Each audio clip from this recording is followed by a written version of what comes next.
Hello friends, আরুষিস কিচেনে আপনাদের সবাইকে আরেকবার স্বাগতম। আজকে আমি আপনাদের মসুর ডালের একটি রেসিপি বানিয়ে দেখাবো। মসুর ডালের বড়া বানিয়ে সেটা দিয়ে আমি রান্না করে দেখাবো। তো এটা বানানোর জন্য আমি এখানে কিছুটা আগে ভিজিয়ে রেখেছিলাম। এবার এটাকে আমি ব্লেন্ডারে দিয়ে ফ্রেন্ডস, আমি ডালটাকে এরকমভাবে ব্লেন্ডারে দিয়ে পেস্ট বানিয়ে নিয়েছি। একেবারে মিহি করেও বেটে নিইনি, একটু দেখুন কিছু কিছু ডাল আস্তে আস্তেও রেখেছি। এবার এটাকে আমি নুন, হলুদ এবং কাঁচা লঙ্কা কুচি দিয়ে প্রথমে একটু সুন্দর করে ফেটিয়ে নেব এবং হলুদে দেবো একটু। তো ফ্রেন্ডস, আমি একটি পাত্রে ব্লেন্ড করে রাখা ডালটা নিয়ে নিয়েছি। এবার এর ভেতরে দিয়ে দেবো একটু হলুদ গুঁড়ো, দিয়ে দেবো কিছুটা পরিমাণে লবণ এবং 3 থেকে 4টি কাঁচা লঙ্কা কুচি। এবার আমি এই সমস্ত উপকরণ ডালের সঙ্গে এরকমভাবে মিশিয়ে নেব, হাতের সাহায্যে সুন্দর করে একটু ফেটিয়ে নেব।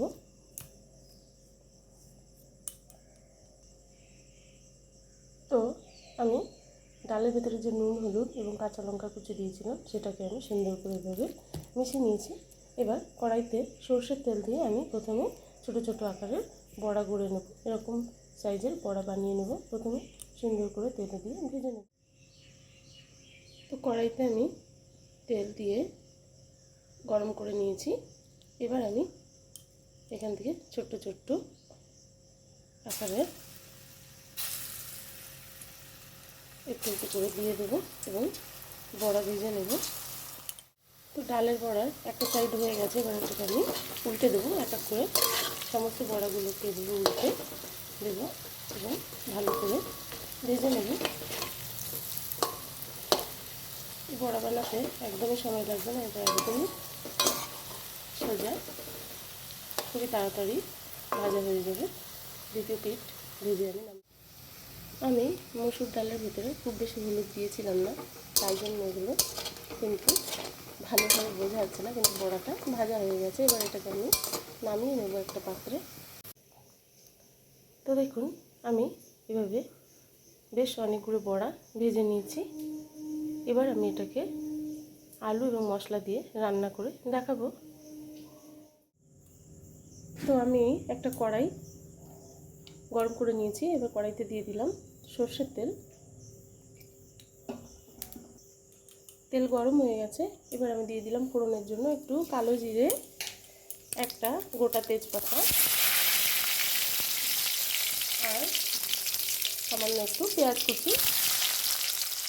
এগুলো আমি এবার একটু ভেজে নেব।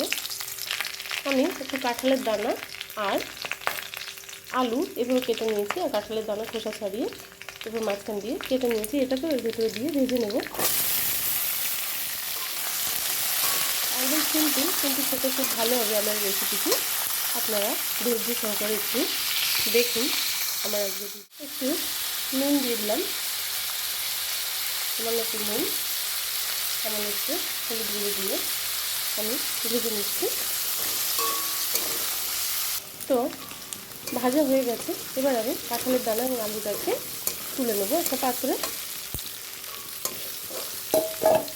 আমি একটা পাত্রে তুলে নিচ্ছি।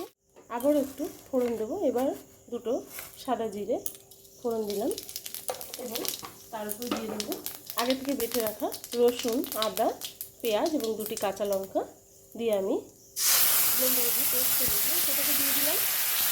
এবং মশলাটা যাতে কড়াইতে ধরে না যায় তার জন্য একটু প্লেটটাকে ধুয়ে আমি জল দিয়ে দিলাম। এবার আমি এর ভিতরে দিয়ে দেবো 1 চামচ মতো জিরে গুঁড়ো, দিয়ে দেবো 1 চামচ শুকনো লঙ্কার গুঁড়ো, দিয়ে দেবো 1 চামচ হলুদ গুঁড়ো এবং একটু নুন দিয়ে আমি মশলাটাকে কষিয়ে নেব। কষানো হয়ে গেছে।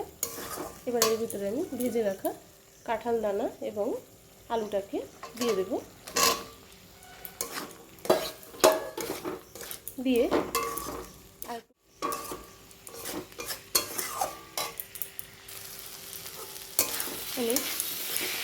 কষিয়ে নিয়েছি এটা সুন্দর করে। এবার এর ভিতরে আমি দিয়ে দেবো জল।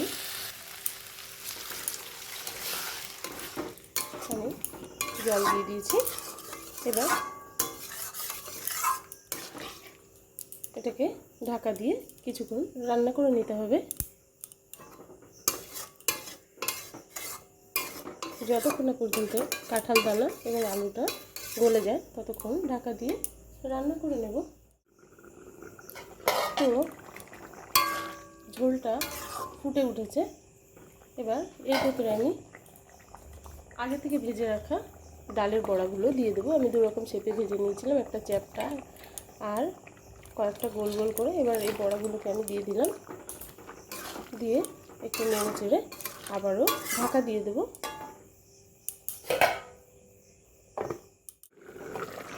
তো ফ্রেন্ডস, তরকারিটা একদমই হয়ে গেছে। এবার আমি এতে গরম মশলা দিয়ে দেবো। আমি 1 চামচ গরম মশলা হাতে বেটে নিয়েছিলাম। এর ভিতরে লবঙ্গ, এলাচ, দারচিনি, 3টি এলাচ, 3টি লবঙ্গ এবং ছোট্ট 1 টুকরো দারচিনি আমি হাতে বেটে নিয়েছি, সেটা দিয়ে দিলাম। এটা একদম রেডি হয়ে গেছে। এবার আমি এটাকে আপনাদের সামনে পরিবেশন করব। তো ফ্রেন্ডস, আমার কাঁঠাল দানা এবং মসুর ডালের বড়ার রেসিপিটা একদম রেডি হয়ে গেছে। আমার এটা ভীষণ পছন্দের রেসিপি। আপনাদের যদি আমার আজকের রেসিপিটি ভালো লাগে তো অবশ্যই বেশি বেশি করে শেয়ার করবেন এবং লাইক কমেন্ট করে আমাকে উৎসাহ দেবেন। আর যেসব বন্ধুরা নতুন আছেন আমার চ্যানেলটিতে, প্লিজ তারা একটু সাবস্ক্রাইব করে দেবেন। তো দেখা হচ্ছে পরবর্তী ভিডিওতে। Thank you.